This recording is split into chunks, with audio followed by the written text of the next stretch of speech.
Muy buenos días a todos, familia. Aquí seguimos un día más para seguir compartiendo la palabra del Señor, siendo fieles, porque el tema es ser fieles, constantes siempre en la lectura, en el estudio de la palabra del Señor, que no sea algo esporádico, algo que hacemos de vez en cuando, sino que nosotros seamos fieles, que seamos conocidos por nuestra fidelidad a la oración y a la palabra del Señor. Y vamos a volver a leer en la segunda carta que Juan escribe, en la primera carta, que Juan escribe.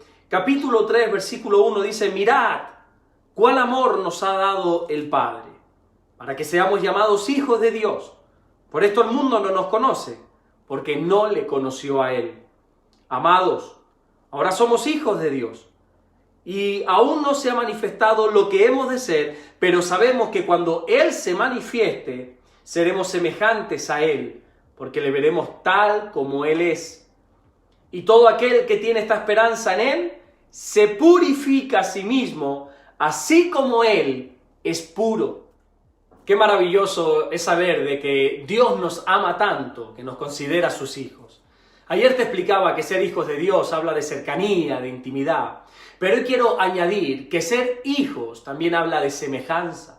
Un hijo es semejante a su padre, y no solamente físicamente hablando, porque se puede parecer más o menos, sino que también se hereda el carácter, la forma de ser, quizá la forma de hablar. La Biblia enseña que desde el principio, en el libro de Génesis, que nosotros somos imagen y semejanza de Dios, estamos hechos a su imagen. Por lo tanto, tenemos que asemejarnos a Jesús. Lógicamente, aquí no está hablando de una manera física, porque ni siquiera nosotros sabemos cómo era físicamente Jesús con exactitud. No tenemos un retrato de Él y que podamos decir con seguridad que Jesús era de esta manera físicamente.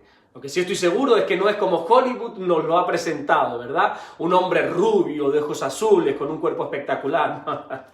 Rara vez, por no decir nunca, tú te vas a encontrar un judío rubio de ojos azules.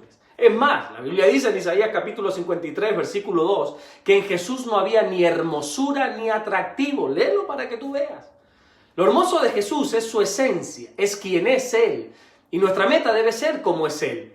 Ya vimos la semana pasada, como en el capítulo 2 de la primera carta que estamos leyendo, en el versículo 6, dice que nosotros estamos llamados a andar como Jesús anduvo. Nosotros tenemos que ser un reflejo de Jesús. Y para ampliar este tema voy a citar el texto de 2 de Corintios, capítulo 3, versículo 2, donde Pablo nos compara a nosotros, los creyentes, con cartas leídas por todos los hombres, dice Pablo. No sabría decirte el porcentaje de la gente que lee la Biblia, no sé si es un 10%, un 20%, un 50%, un 80%, porque lo desconozco. Pero lo que sí sé es que aquellos que no leen la Biblia, lo que sí que hacen es observar nuestras vidas. Nosotros somos cartas conocidas y leídas por todos los hombres, dice la Biblia. Por lo tanto, tenemos que comportarnos como es digno del Evangelio. Tenemos que tratar de ser lo más similares a Jesús posible. Tratar de que el nombre de Jesús no sea blasfemado por nuestra causa. Si te das cuenta, cada vez que un creyente hace algo que no está bien, la gente lo que suele decir es el típico comentario de ¿y ese es cristiano? Y aunque es cierto que ser cristiano no nos convierte en gente perfecta, en personas perfectas, también es cierto que tenemos que esforzarnos en tener un buen testimonio para con los de afuera, dice la Biblia. Y Juan sigue diciendo en el versículo 3 de este capítulo 3 de la primera carta, que si nosotros tenemos esta esperanza en Dios, tenemos que purificarnos porque Dios es puro. Puro significa limpio. Lo que quiere decir es que nosotros tenemos que estar limpios, ser cristianos limpios. ¿Y cómo se limpia un cristiano? Mire, es lógico que aquí no está hablando de una limpieza física, sino de una limpieza espiritual. Jesús mismo dijo en el Evangelio de Juan, capítulo 15, versículo 3, «Ya vosotros estáis limpios por la palabra que os he hablado». Es decir, que la palabra de Dios es lo que nos limpia espiritualmente, lo que nos purifica. ¿Entiende algo?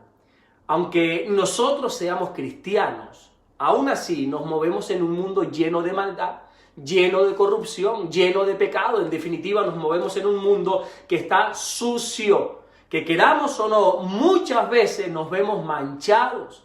Y lo que nos está enseñando Juan en este versículo es que nuestro anhelo debe estar siempre limpio. Tenemos que estar siempre limpios para que cuando Jesús se manifieste.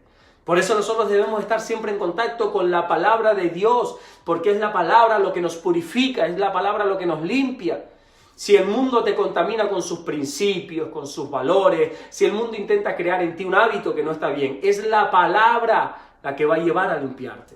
En 2 de Timoteo, conocidísimo este versículo, capítulo 3, versículo 16, dice que toda la Escritura, es decir, toda la Biblia, es inspirada por Dios y es útil para enseñar, para redarguir, para corregir, para instruir. Fíjate, porque lo primero que aprendemos de este versículo de Timoteo es que toda la Escritura es útil.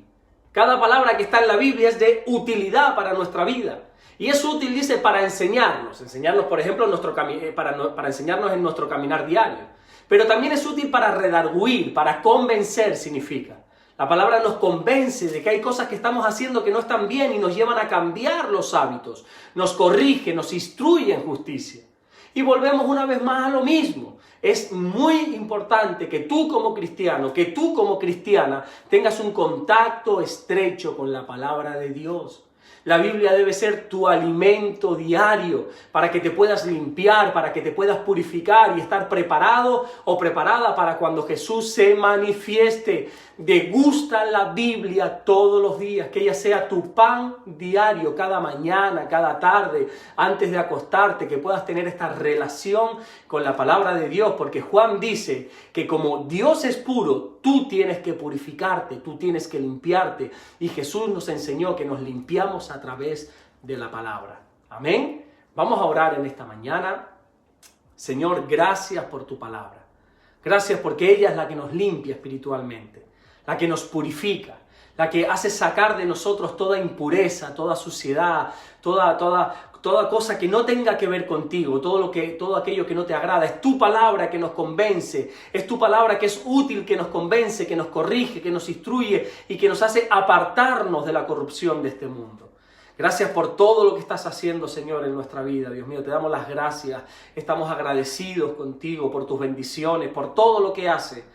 Te pedimos, Señor, en el nombre de Jesús, que hoy nos guardes, nos bendigas, que tu bendición nos acompañe, nos persiga a cada lugar que vayamos. Gracias por todo lo que estás haciendo y por todo lo que vas a hacer, Señor. En el nombre de Jesús. Amén. Que Dios te bendiga. Nos vemos mañana, Dios mediante, en el siguiente devocional. Dios te bendiga.